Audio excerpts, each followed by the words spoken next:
Hey guys, what is up? It is Lake here, coming at you with another video. Now today I'm going to be doing a video on a $500 gaming PC. Now it has been a while since I've done this, and this will be my AMD build. If you want to see an Intel build at a different price point or this price point, let me know, and I will make an Intel build on this price point. Now, first off, let me address this kind of these parts have potential issues and incompatibilities. It's the only reason that's there is because this CPU right here might not work with this BIOS. That's what they're trying to say. But the MSI 970 gaming motherboard does indeed work with it.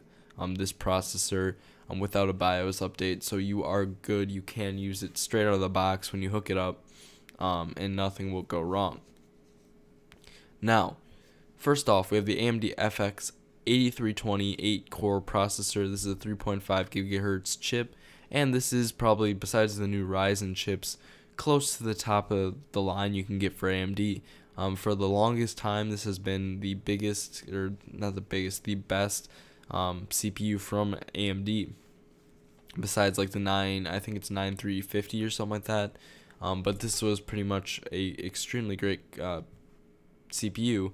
It does use 125 watts, which is quite a bit of power for a CPU, but with 8 cores, it kind of does need that much. This works pretty well for gaming and extremely well for like video rendering applications. Obviously not as good as an Intel, but it's also an $100 chip, close to the price point of a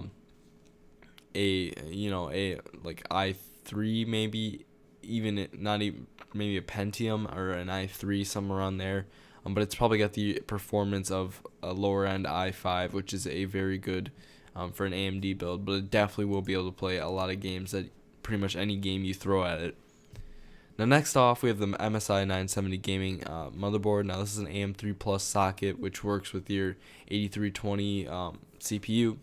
It's ATX. I made sure I chose that because when I first built my first PC, I chose a micro ATX, and I have a Razer H440 case, and it looks kind of silly, but I did also pick this motherboard because I will be getting the I think I might be getting the LGA 1151, which is the Intel version of this motherboard when I get my Core i7. So we'll see what happens. But this is a good motherboard for the price. Has a good audio technology, good LAN.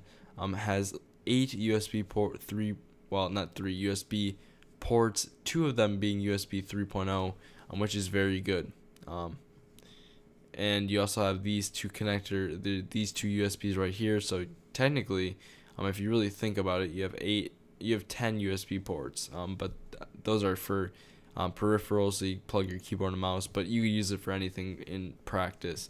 Really won't matter.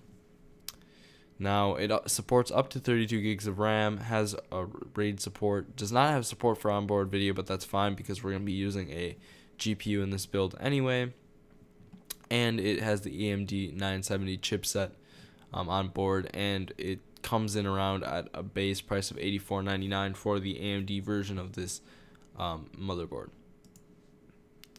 Now, next off, we're just going with some simple RAM. We have Kingston HyperX Fury RAM, great ratings. We didn't go for the G-Skill because it was more expensive, but this has great ratings, 2 times 4 gigabytes. For this budget, 8 gigabytes is going to be plenty of RAM. For playing games, for recording, for all that type of stuff, 8 gigabytes will be great for this price point.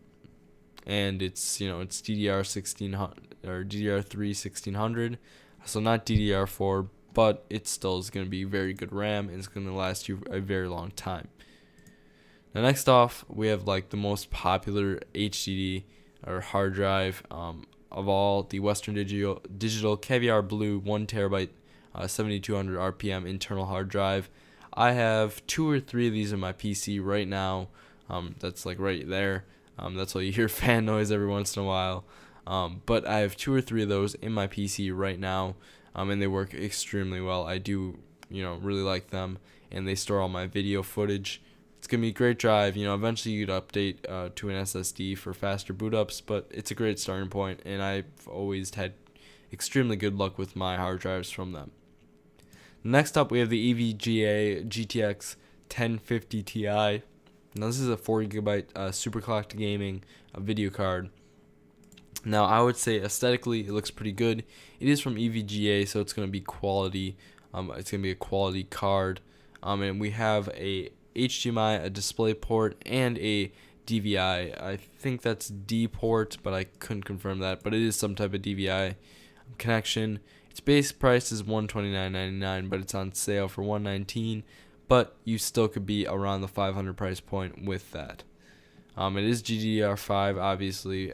When you're spending this type of money on a GPU, I mean, it's not that expensive, but you are going to get GDDR5. Uses about 75 watts at max load, and does not have support for SLI or Crossfire. But, at this price point, you're not looking for that anyway. Now, for the case, I picked the BitFenix Neos. It's a simple case. A lot of people love this case. It was a pretty good price. It's got a side panel window. It looks pretty good for a kind of first case. The internals has plenty of space for, as you see, 2.5 inch drive, 3.5 inch drive, 5.5 or 5.25 drives, and you got plenty of room in there. And it's got a bottom mounted power supply. It's simple, but it's going to do the job and look relatively nice while doing it.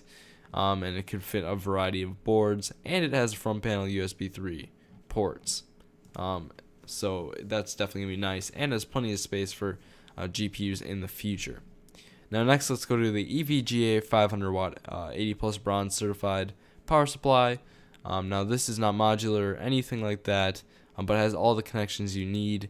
500 watts is going to be plenty for this build, even though the AMD uses so much power. It's pretty much everything you need. It's just a power supply. There's not really much to talk about with the power supply. If you'd like to see the connectors, it does support 8-pin CPU connectors, which I think you will be utilizing for the 8320 chip or CPU you have in here. And you got plenty of PCIe and all that type of stuff connectors. So thanks for watching. This was my budget $500 AMD build. I will leave the permalink down below if you would like to build this setup yourself. But anyway, guys, thanks for watching. Please rate, comment, like, subscribe. I'll see you next week, guys. Peace out.